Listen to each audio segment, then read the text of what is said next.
Welcome and salutations to my newest instalment of Hazardous Thoughts. Last video we discussed at length about consoles and computers, which, yeah, as I said, it was a bit lengthy, so we're going to try and shorten it down for this one. But there's not a lot to go on about really when it comes to media and videos and stuff, because you know, there's so many renditions of the same thing that would just get a little bit monotonous if I went over every single video and DVD and what have you that I have. You know, it would just take far too long. Now yeah, so from what I know, media started off with actual pictures, and basically you would put the image around the inside, and it would have holes that you could see in, and when you turn it, your vision would see the image spinning around, but it would actually look like it's moving.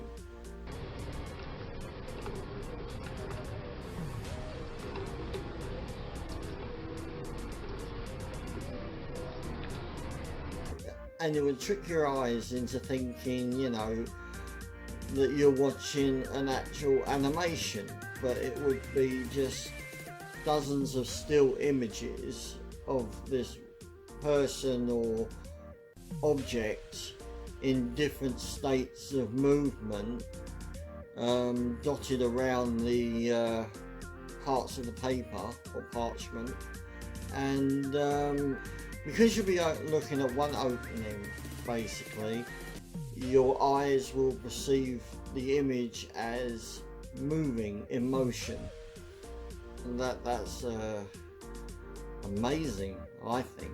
Back to what we was talking about. Right, well, I haven't got the original, which was Betamax.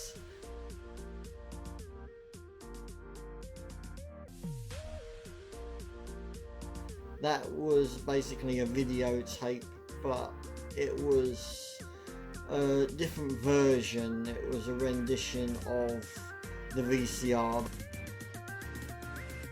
because Betamax didn't take off as well as VCRs did. Now this is a VCR. Now, as you can tell, you've got the logo Shaw, the CIC Video. That's the company that produced the actual film itself. Then you would have some artist or such to design the actual covers and what have you, like a poster.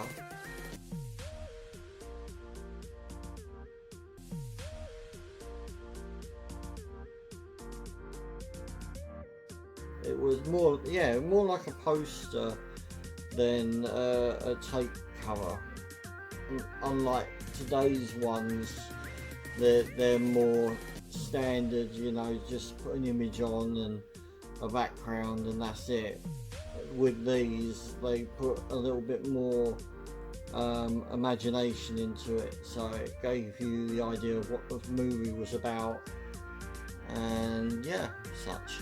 You would also have the back of the video, obviously, which would have images from the film, or like when they're doing photo images of the movie, promo, that's it, promo images of the movie they would put on the back, with a load of sort of like copyright stuff going down here, and you'd have the age for the UK region.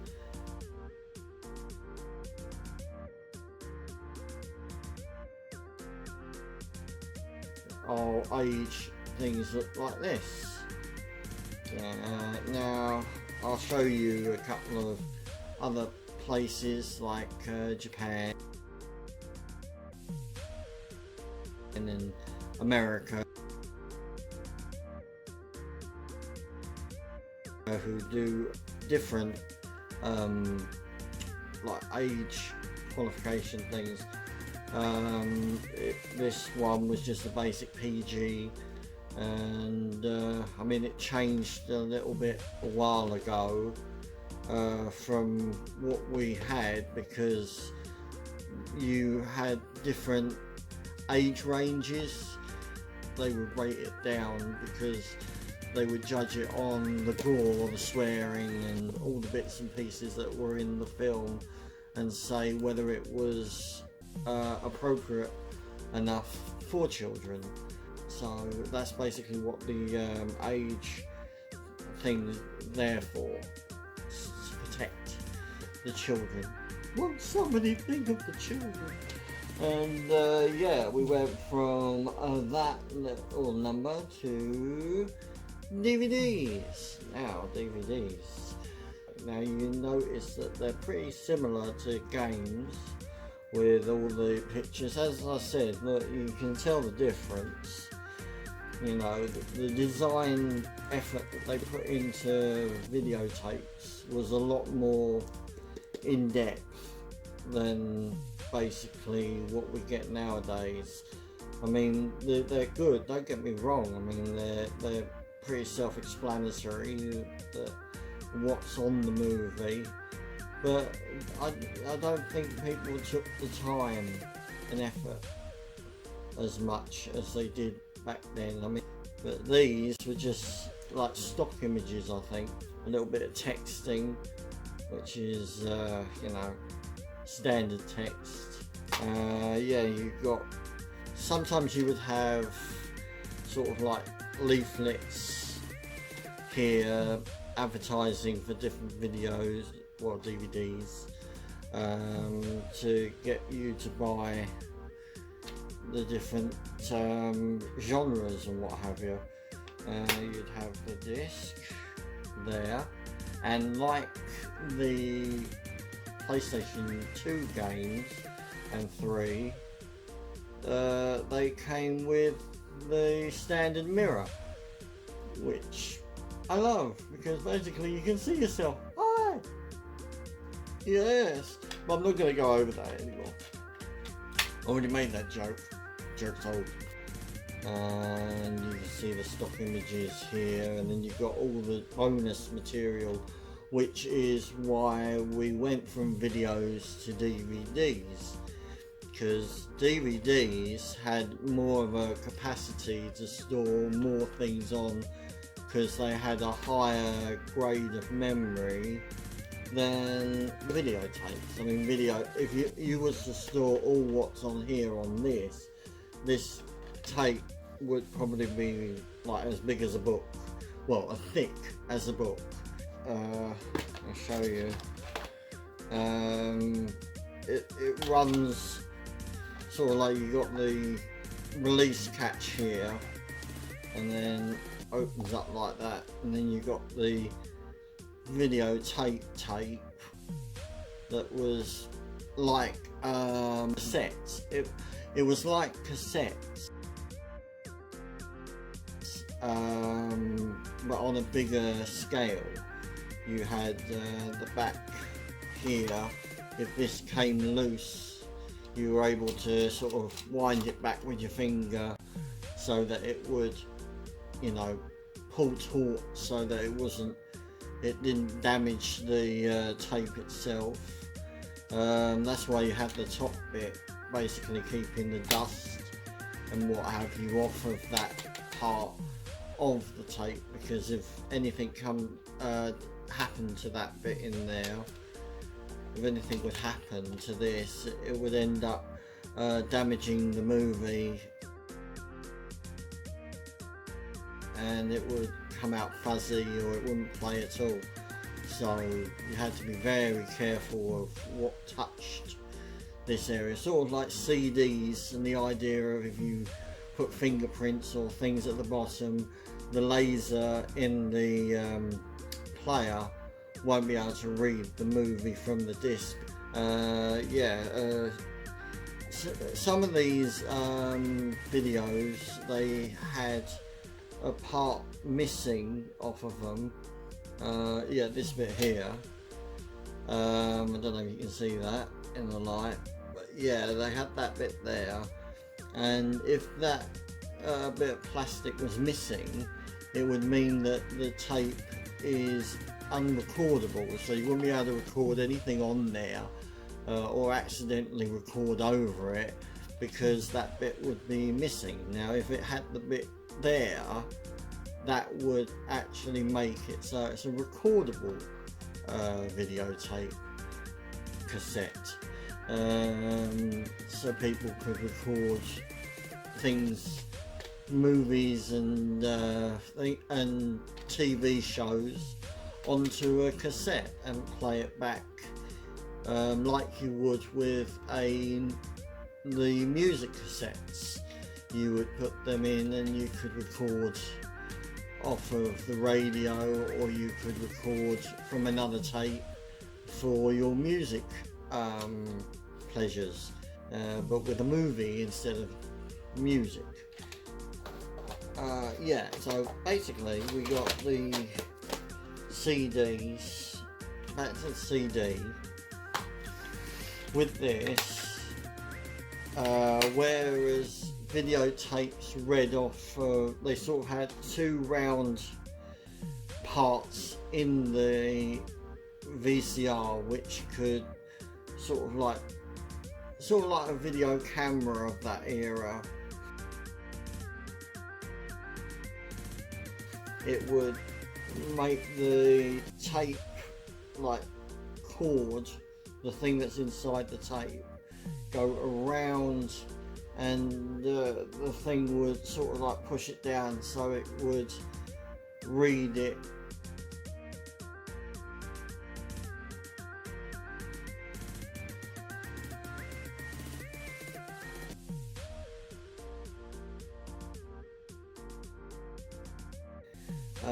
Connectors, sort of like the analog sort of like connectors from your VCR.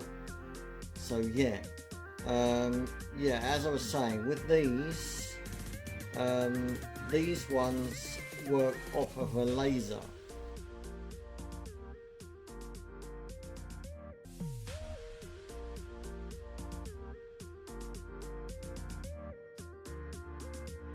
So media progressed and we got these, which if you get fingerprints or dirt or anything on the actual disc itself, it makes it unplayable, because the laser wouldn't be able to sort of like go through, because on DVDs, I'll show an image here,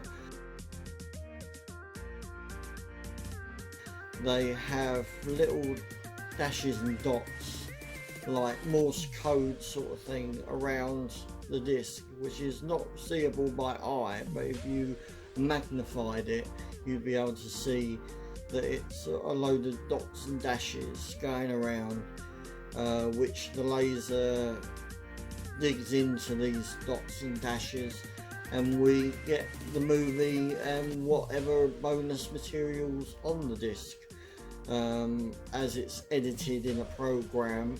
I mean, I used to have a thing called Nero, which was like a disc burner thing. So if I got a blank disc, I was able to record onto there like a movie or TV show, sort of like the videos.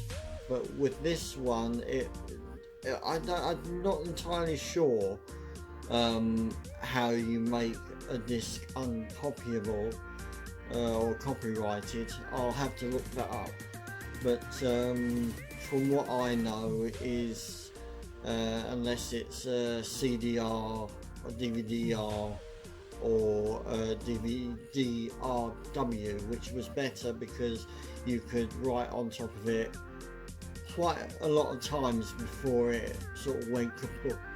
So you had that option. With a DVD-R, you only had the chance to copy on it once, and after that, that's pretty much it. It would be whatever you recorded on there for life until it lived out its days as whatever. Then we focus. Then we progressed from that era, and we went to Blu-rays. Now Blu-rays are sort of like zip discs of the PC world. Now zip discs were like an A drive, like a floppy disk looking thing, but it could store more memory on it than a standard A drive, where an A drive would probably be, I don't know, about 530 megabytes of memory. Standard zip disk could be up to 1 to 2 gigs. So yeah, so you could record your files and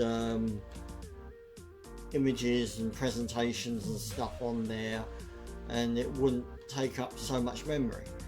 Basically, these are the same idea for film, so you could put more features on there and they'd be animated.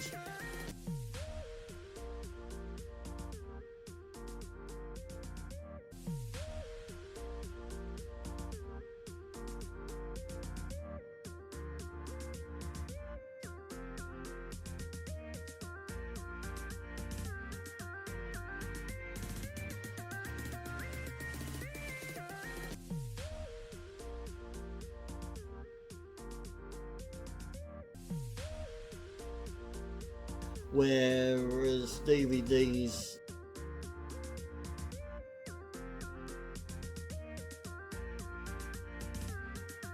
the choices were limited and they weren't always animated, and you didn't have much in the way of games and things on there.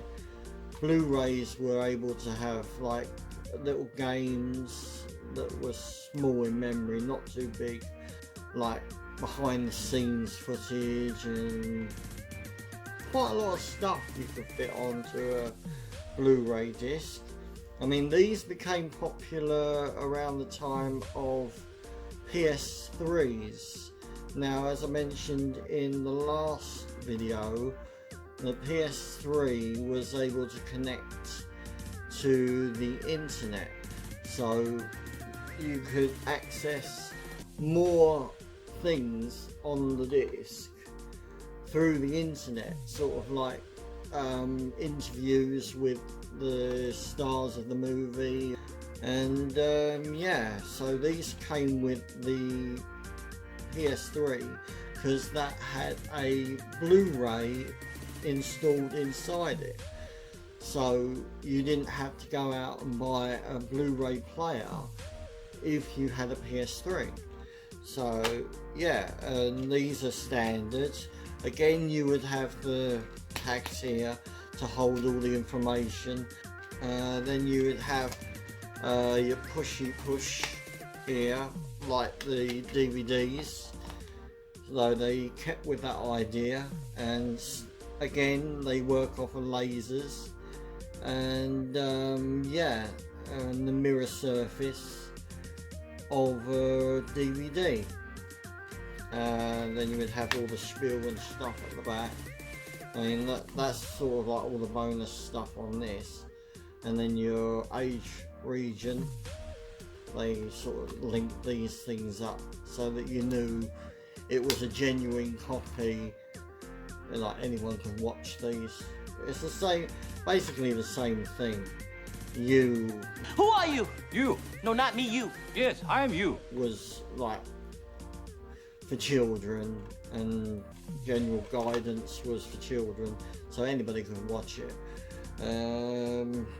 Then, as I mentioned, I promised that I would mention this in this video. I'm a man of my word. We had PSP UMDs. Obviously these came out when the PSP was released. Then you got your mini compact disc, what have you, and again I'm not entirely sure how they made it unwritable. I mean, there's not really a system that I know of that you can record on these ones, so yeah, whatever was recorded on these was never going to get lost. But you had a limited laser parting there.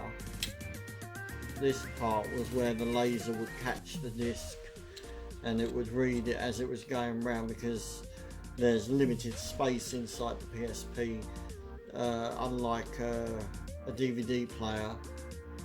They had to arrange the laser in a certain area so that it would only hit off of a certain part of the disc. So that's why they've got that little gap there for where the laser hit. And yeah, that was a UMD, which I didn't mention in the last one, but it reminds me of the small pizza things they had in Back to the Future 2, I think it was number 2. They had those hydratable pizzas, and the size and shape of this reminds me of one of them. When it's ready, can you just shove it in my mouth? But yeah, then what I don't have is we went to HD players, high definition. I'm going to put images here to show you what they look like. They're pretty standard. I mean, they looked pretty much the same as Blu-rays in size and shape, but they would have the HD logo at the top, and they were probably in red, or sometimes they can be clear like consoles. You would get those, yeah. So we went from HD, and now we have 4K discs, which do basically the same thing as Blu-ray and HD, but the difference is they're a clearer picture, sound quality is better. A running thing with all the systems and games and videos and media is that they progress to make graphical images of the thing that you're watching. I'm not, like I said, I'm not going to go on too long this time because I don't want to bore you.